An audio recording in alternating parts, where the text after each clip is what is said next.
इतिहासात काही राजे केवळ राज्य करणारे असतात, परंतु काहींवर शतकानुशतके चर्चा सुरूच राहते आणि औरंगजेब त्यापैकीच एक धर्मनिष्ठ बादशाह की निर्दयी राजकारणी, इस्लामचा संरक्षक की सत्ता मिळवण्यासाठी धर्माचा फक्त आणि फक्त सहारा घेणारा.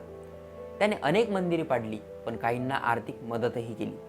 त्याने हिंदूंवर जजिया टॅक्स लादला, पण हिंदूंना मोठ्या पदांवर पण नेमले. मग तो खरंच धर्मांध होता की एक राजकीय डाव खेळणारा? त्याच्या निर्णयांनी मुघल साम्राज्याला मोठे केले, परंतु त्याच निर्णयांनी त्याच्या साम्राज्याचा विनाश केला. ॲज अ मुस्लिम तो समानतेविषयी भाष्य करणाऱ्या पवित्र कुराणच्या चौकटीत बसत होता का? त्याचा खरा चेहरा काय होता? याच प्रश्नांची उत्तरं आपण या व्हिडिओच्या माध्यमातून जाणून घेणार आहोत.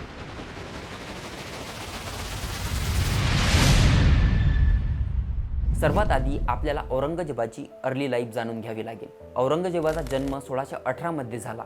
तो ताजमहल निर्माणकर्त्या शहाजहानचा तिसरा पुत्र होता. कला, संस्कृती, सहनशीलता या गोष्टींना स्वीकारणाऱ्या शहाजहानपेक्षा औरंगजेब हा पूर्णतः वेगळा होता.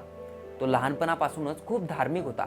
त्याने इस्लामी ग्रंथांचा अभ्यास केला. लहानपणापासूनच तो साधे आणि कठोर जीवन जगला, इतकं की त्याने हाताने कुराण जशीच्या तशी लिहून देखील काढली.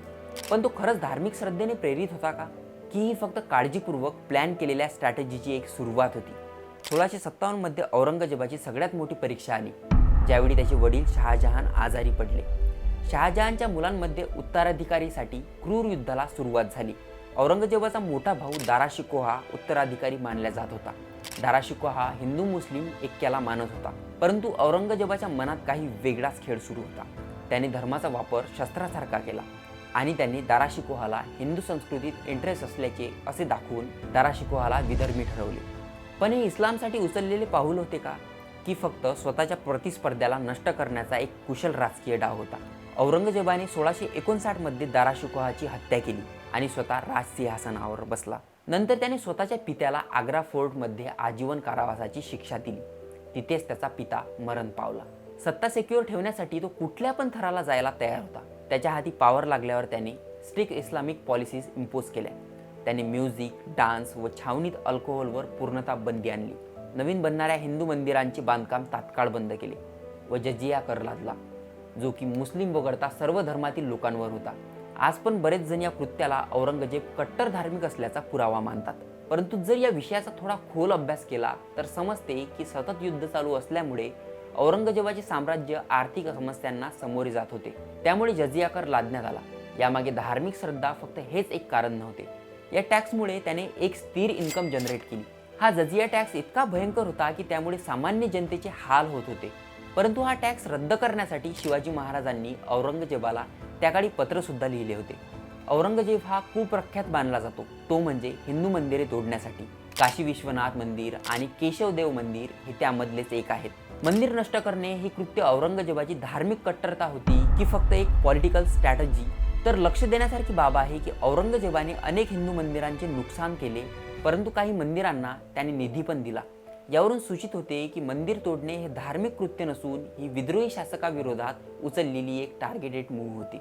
कारण मुघलांना पाठिंबा देणाऱ्या क्षेत्रातील मंदिरे पाडल्या गेली नाहीत, ती तशीच राहिली. औरंगजेबाने जरी स्ट्रिक्ट इस्लामिक लॉज लादले होते, तरी त्याने त्याच्या शासनात मोठ्या संख्येने हिंदूंना मोठमोठ्या पदांवर नियुक्त केले होते व तसेच हिंदू शासकांशी मैत्रीचे संबंध ठेवले होते.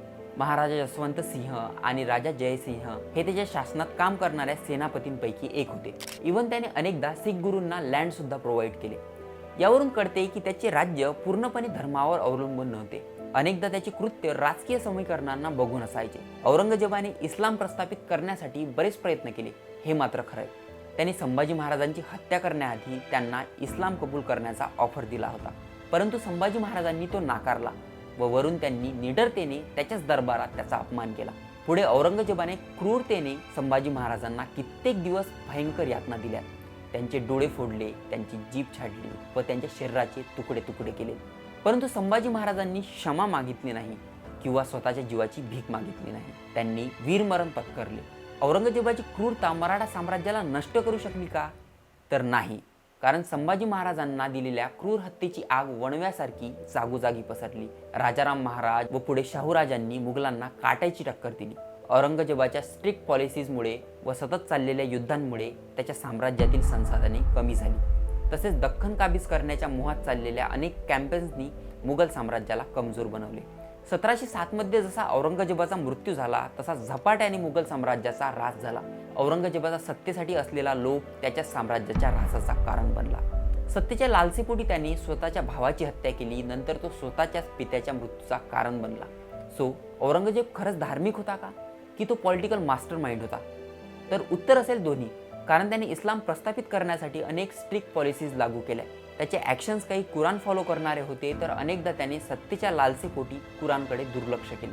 त्याने इस्लामचा वापर त्याच्या कृत्यांना जस्टिफाय करण्यासाठी केला. त्याला ज्यावेळी उपयुक्त वाटले त्यावेळी त्याने धर्माचा वापर केला, परंतु जेव्हा कधी सत्ता धोक्यात आली त्याने धर्माकडे दुर्लक्ष केले. मित्रांनो, तुम्हाला याविषयी काय वाटते कॉमेंट करून नक्की सांगा आणि व्हिडिओला लाईक करा, शेअर करा आणि चॅनल नक्की सबस्क्राईब करा.